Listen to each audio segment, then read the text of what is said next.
Madame, Monsieur, bonsoir et bienvenue dans le 20h de TFM. Dans l'actualité de ce mercredi, drame de Tivaouane, deuxième retour de parquet pour les deux agents arrêtés. Les soignants de la région de Thiès ont croisé les bras. Premier jour d'une grève de 72 heures largement suivie par les personnels de santé. Le mécontentement des soignants ulcère les associations de défense des usagers. Le corporatisme des professionnels de santé est-il déplacé dans ce contexte de drames successifs à l'hôpital? Nous posons le débat. Reportage à suivre. Pas de course ni de roulade. Les épreuves physiques du baccalauréat perturbées par la grève des profs d'EPS. Le mot d'ordre a été bien suivi. Nos équipes ont fait le constat au lycée John Fitzgerald Kennedy. Et puis en culture, notre reportage biennal qui fait du bien. Zoom sur l'expo Entre Lacs, une magnifique trouvaille de l'artiste plasticien Rodrigue Cabral, reportage découverte en fin d'édition.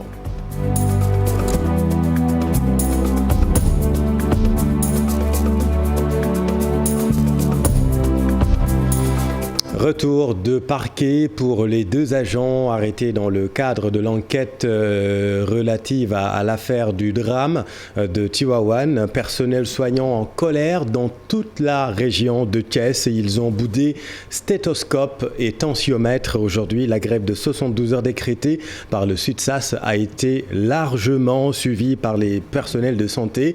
Illustration dans ce reportage à l'hôpital Amadou Sakhir Ndiéguène de Thiès. Anta Diop, c'est la tire.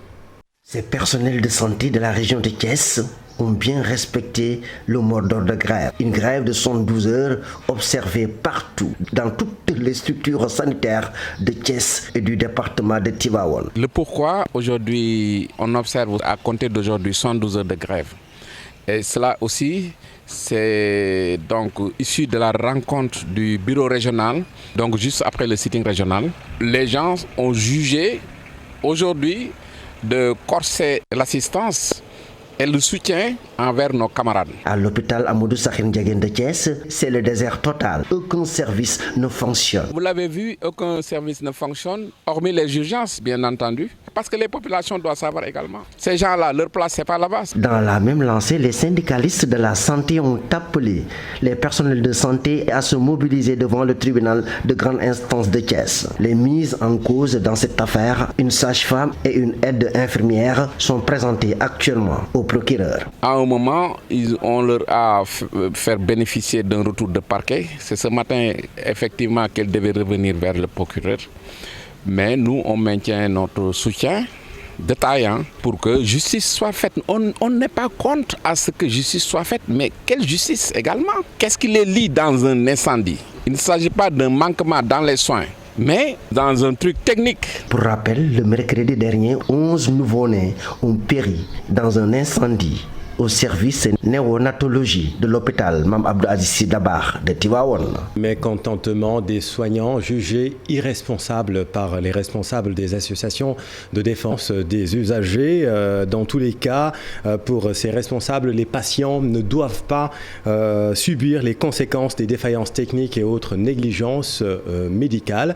Mais au juste, le corporatisme médical est-il déplacé dans ce contexte de drames successifs à l'hôpital? Voyons tout cela avec Habib Faye et Pape Sangou Dembaye. Grève du personnel médical de la région de Thiès n'est pas du goût des consuméristes. Un boycott irresponsable selon Maître Massokhna Kane. On ne peut pas comprendre qu'il y ait des manquements au niveau des installations, que le personnel qui devait être à sa place ne l'est pas et que les syndicalistes montent au créneau pour nous faire subir des désagréments pour la prise en charge des malades. Leurs collègues qui ont été gardés à vue puis déférés, autant on ne peut pas comprendre qu'ils exposent toute une population à des dangers en s'abstenant de leur donner des soins. La loi est faite pour être respectée, l'enquête est en cours. Cependant, sensibiliser les blouses blanches est la meilleure solution, affirment nos interlocuteurs. Nul n'est au-dessus des lois. Et quand il y a 11 morts comme ça dans ces conditions, il est normal que le parquet ouvre une enquête.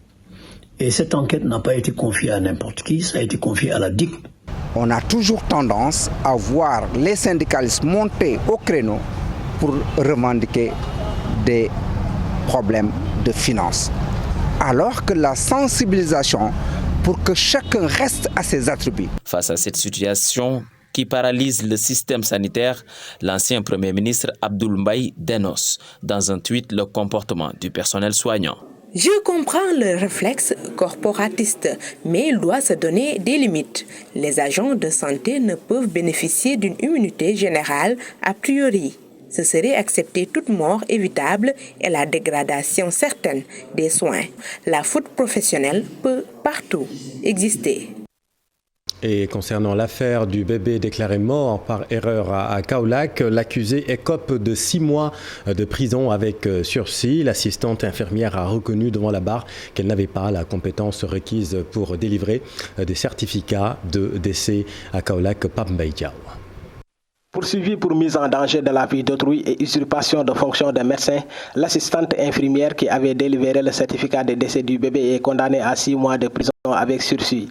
À la barre, Seynabou Ndiène a reconnu qu'elle n'avait pas la compétence requise pour constater un décès, mais elle estime que c'est une pratique courante dans l'hôpital. Les aides infirmières et les infirmières délivrent fréquemment les certificats de décès. Toujours pour sa défense, elle révèle que les formulaires des actes de décès sont à leur disposition.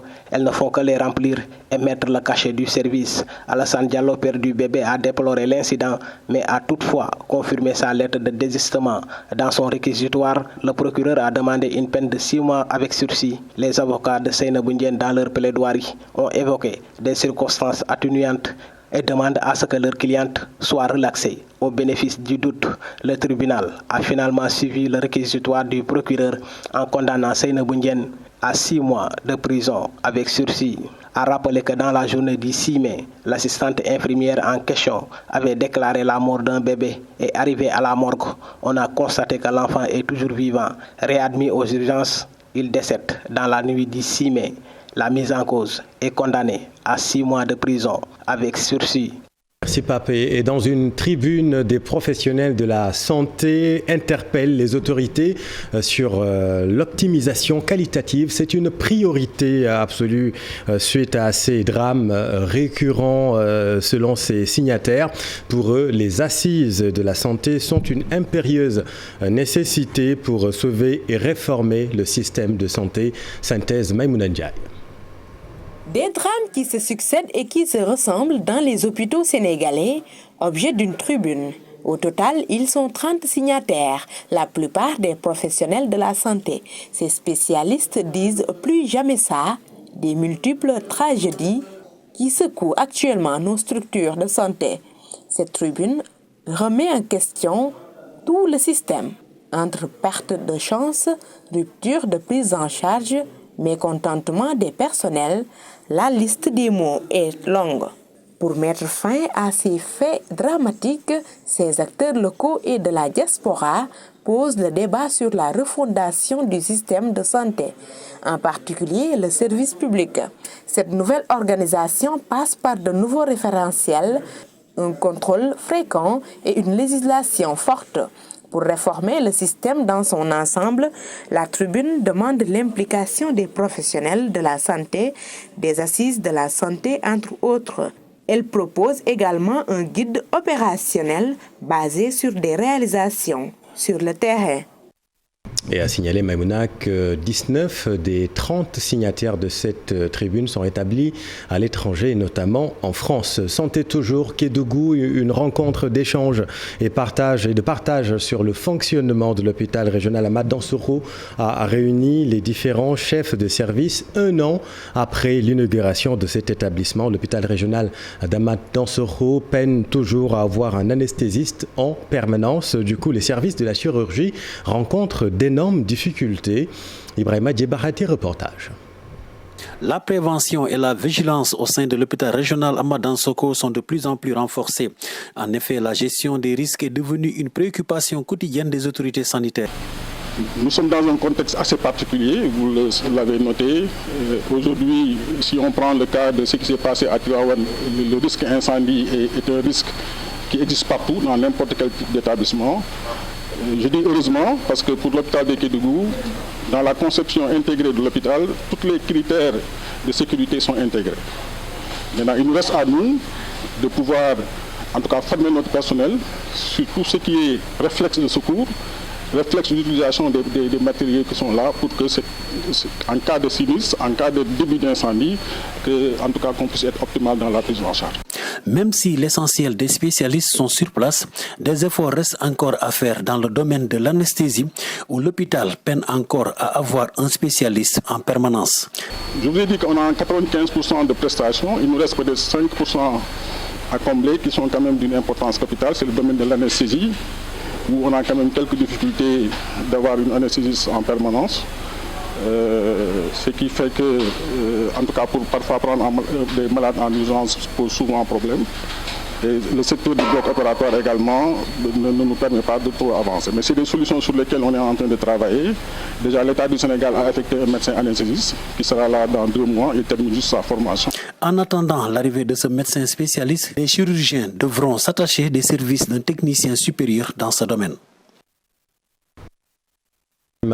Tout autre chose, une vingtaine d'agents municipaux de la commune de Djembereng se rassemblaient devant l'inspection de travail de Ziguinchor pour dénoncer leur supposé licenciement abusif par le nouveau maire Léopold Abba Diatta. Les agents veulent être réintégrés dans les meilleurs délais. Leur porte-parole avec notre équipe dans le sud.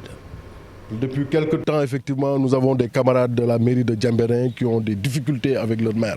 Un préavis de licenciement de plus de 20 personnes ont été sorties là, il y a de cela presque 20 jours. Avant-hier, une décision de licenciement de plus de 20 personnes effectivement a été notifiée à nos camarades travailleurs. Nous protestons, nous disons non à ce forfaiture. Le maire, Léopold Abba Diatta, n'a respecté aucune procédure je dis. Parce que dans le préavis qui était sorti, c'était que les travailleurs, ces gens-là ne travaillaient pas. Il n'a mis aucune preuve sur la table qui montre effectivement que ces agents-là ne travaillaient pas. Aujourd'hui, il continue effectivement avec cette forfaiture pour sortir encore une décision de licenciement pour nos camarades. Nous disons non. Aujourd'hui, tu vas renvoyer quelqu'un, mais il y a des procédures qu'il faut suivre. Aucune lettre de demande d'explication.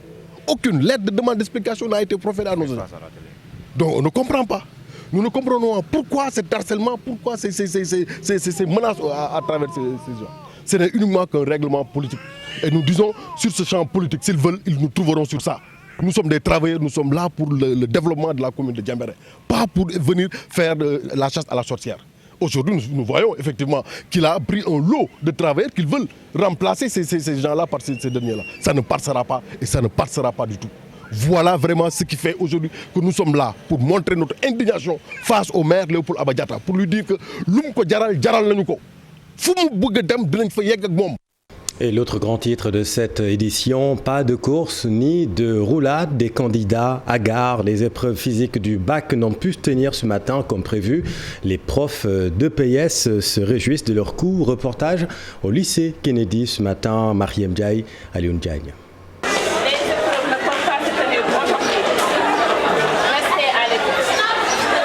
Aujourd'hui, les épreuves d'EPS ne peuvent pas se tenir, rester à l'écoute. C'est l'information qu'on a demandé au proviseur du lycée John Fitzgerald Kennedy de délivrer aux nombreux candidats au baccalauréat convoqués à 7h30. Il est 9h18, la déception peut se lire sur les visages. Au moins, on mérite une récompense. On est fatigué, pas physiquement, mais moralement, vraiment. Sur les lieux, toujours pas de professeurs d'EPS ni d'affichage pour commencer les épreuves. La grève des enseignants est passée par là. On est venu ici à 7h pile. Beaucoup d'élèves étaient là déjà. Il est 9h maintenant. On n'a vu aucun prof. Ils ne nous disent rien du tout. Ils nous laissent nous asseoir ici sans rien nous dire.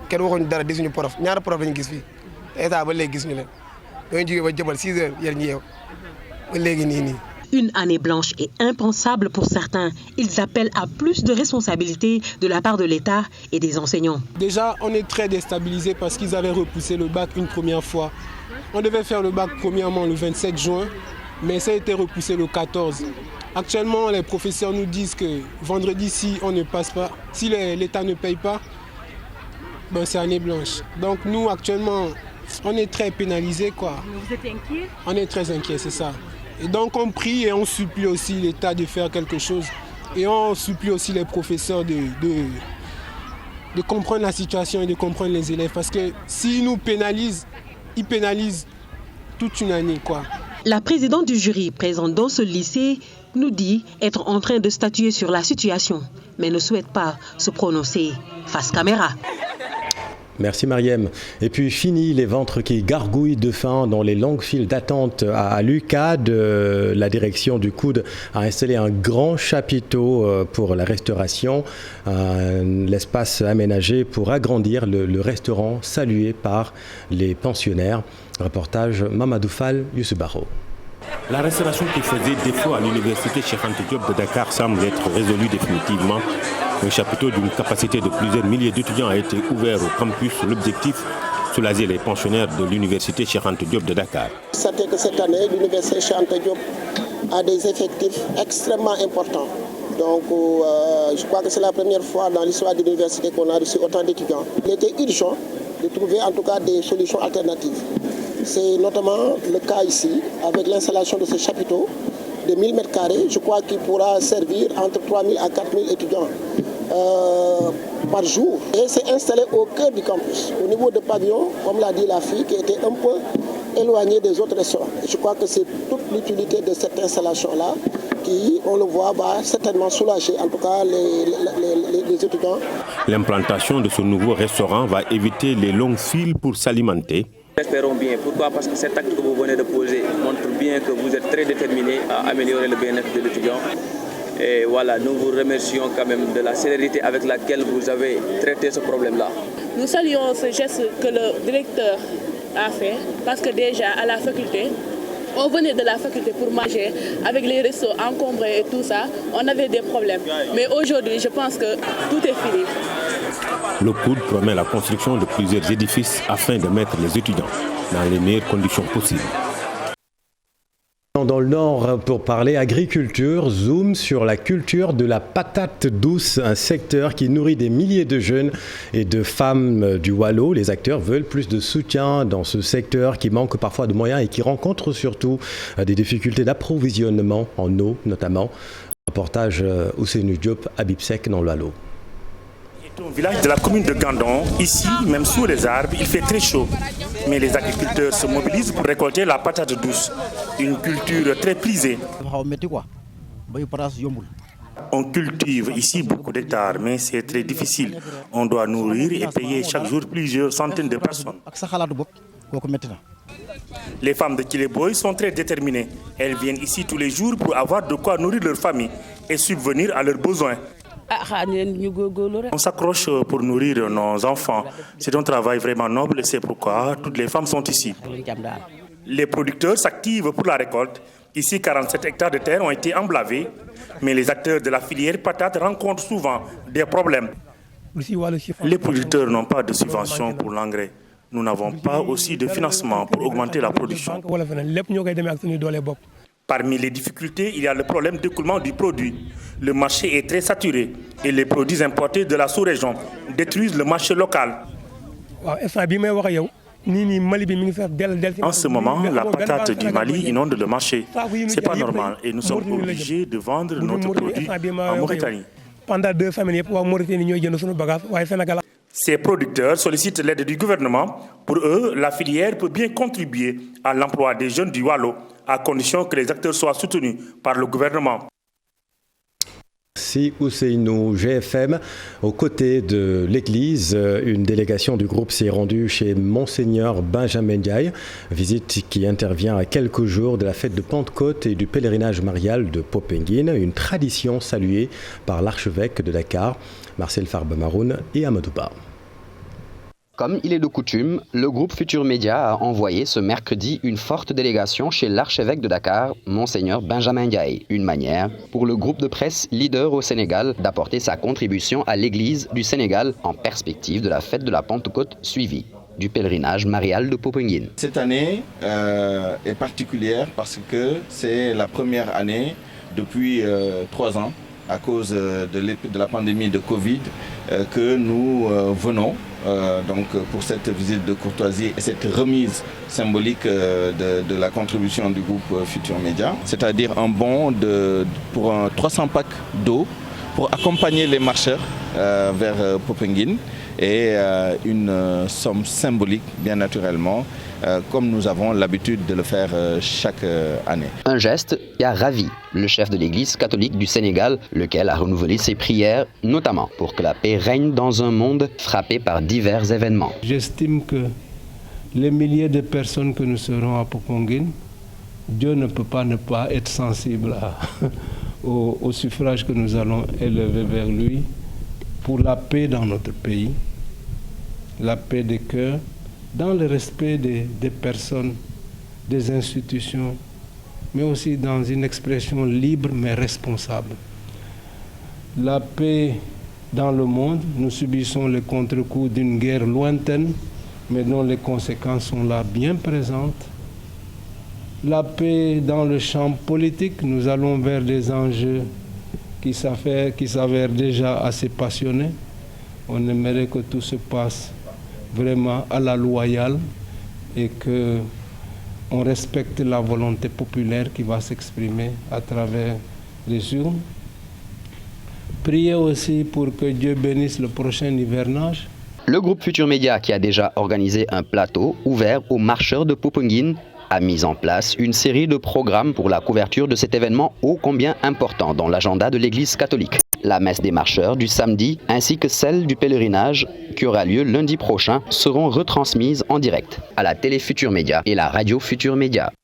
Et on en vient à la Biennale. Aujourd'hui, on fait focus sur l'expo Entrelacs, une trouvaille de l'artiste plasticien Rodrigue Cabral, des œuvres aux ornements composés de motifs entrelacés dont les lignes s'entrecroisent Entrelacs comme un dépassement de l'humain. Reportage Ibou Diouf et Amadou Ba. Après le hip-hop, cet artiste a prouvé qu'il est aussi un passionné de la danse. Pour rester dans ce domaine, Rodrigue Cabral tente de faire bouger son pinceau sur ces figures des corps en fusion, transis de vibrations. Voilà ce qu'il appelle Entrelacs. Des corps qui fusionnent, qui s'unissent autour de l'idée de l'harmonie et de la danse. Je travaille beaucoup avec le corps, avec l'union des corps. Je travaille également beaucoup avec la couleur, les différents tons. Dans sa réalisation, l'art du mouvement trouve sa place, Entrelacs, pour laisser jaillir cette passion. C'est une évolution, comme la vie, tout évolue.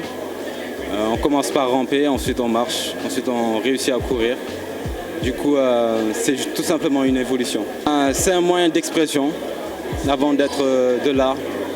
C'est une façon de s'exprimer, de dire quelque chose, de laisser quelque chose. Des figures et des couleurs complètent le décor dans cet espace qu'occupe cette trouvaille, comme un dépassement de l'humain. C'est un artiste, on sent qu'il s'est exercé d'abord à la danse. Ça se voit dans tous les mouvements, dans toute la gestuelle de sa création actuelle. C'est la rencontre des corps, c'est l'unité, c'est la paix. C'est ce que je ressens quand je regarde les œuvres de cet artiste.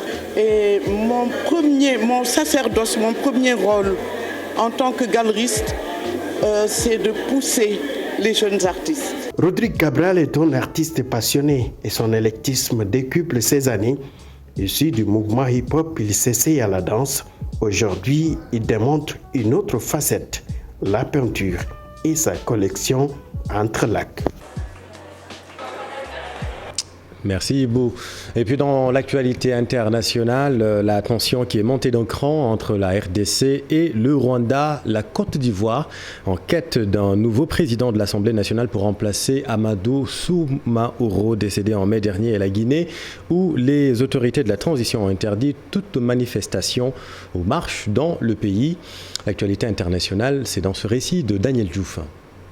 En Guinée, la junte interdit toute manifestation dans le pays.